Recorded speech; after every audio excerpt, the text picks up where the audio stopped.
Yes.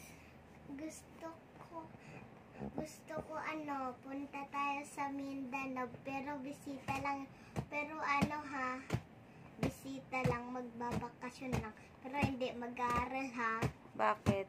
Ayaw ko mag-aaral doon pero gusto ko sa dito, yung nakakar, pero ayaw ko katabi si Tita Cindy, ayaw ko kalong niya ako. Kasi Bakit ayaw mo kay Tita Cindy? Ayaw ko kalungin niya ako eh. Kasi? Umiiyak lang ako. Bakit ka umiyak? Pero ayaw ko si Tita Cindy, Tita Rakrak, Patay mo kay Tita Rakrak. Ay, mabait naman si Tita Rakrak tsaka Tita Cindy. Gusto ko katabi si Ate Laika, Ate Ashley, si ate ko, at si Kuya Brennan. Yun lang. Ba't ayaw mo kay Tita Rakrak, Tita Cindy?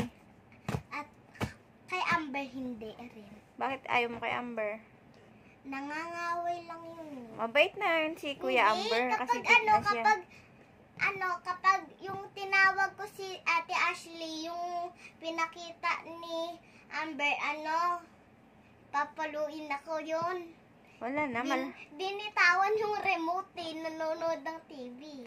Oo, maliit pa kasi siya noon, kaya niya pa alam yung ginagawa niya. Ngayon kasi kuya na si Kuya Amber, big na siya. Kaya mabait na si Kuya Amber. Hindi na siya nag-aaway.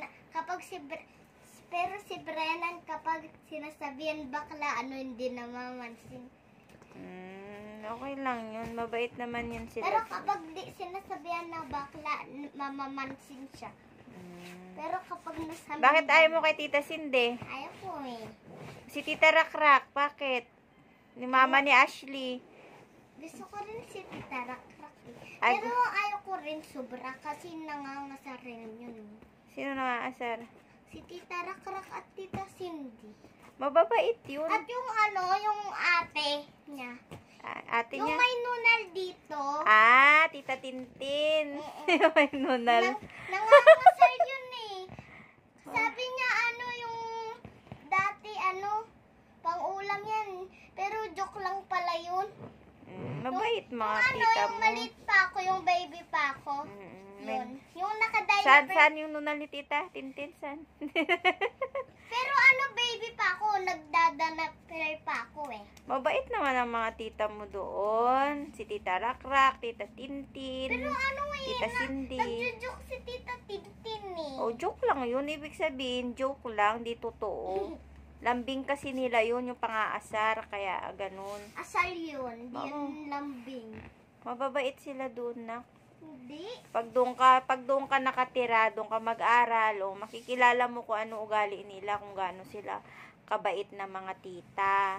Kapag nag-aral ako sa RP ng school ni Ate Ashley, sa BMC yun, hindi yun sa... bad. Hindi talaga mawawala sa school ang bad sa mga estudyante. May mga bad na bata talaga, may good. Kaya ikaw wag ka maging bad, okay? Sabihin mo kay Tita Cindy, Tita Rakrak, Tita Tintin, mahal mo sila. Hindi. Anong hindi? Tita mo yun, kapatid ni Mami yun. Wala ilaw. Nawala. Mga kapatid mo yun. Ay, mga kapatid ko yun. Mababait yun sila. Hindi mo lang kasi sila nakakasama kasi malayo. Kasi pangit. Sino? Tita Cindy. Wala, Tita Cindy, pangit ka daw. Totoo naman, may nunal ka sa ilong. Tita Tintin yun yung may nunal eh. Meron rin naman siya, maliit baby. Anak na. Sasamparin kita. Itabim, lagot ka kay Tita Cindy. Pag inakita ka ni Tita Cindy, di ka niya na yung papakawalan. Ikaw naman kasi. Sige na, nood ka na dyan. Ayaw! Love you. Ayaw. Sige, pag-isipan po ko pa kung kailan tayo uuwi. Bakasyon, ha? Hotdog. Ha? Hotdog. Ha? Hotdog. Ha? Hotdog. Ha? Hotdog. Ha? Hotdog.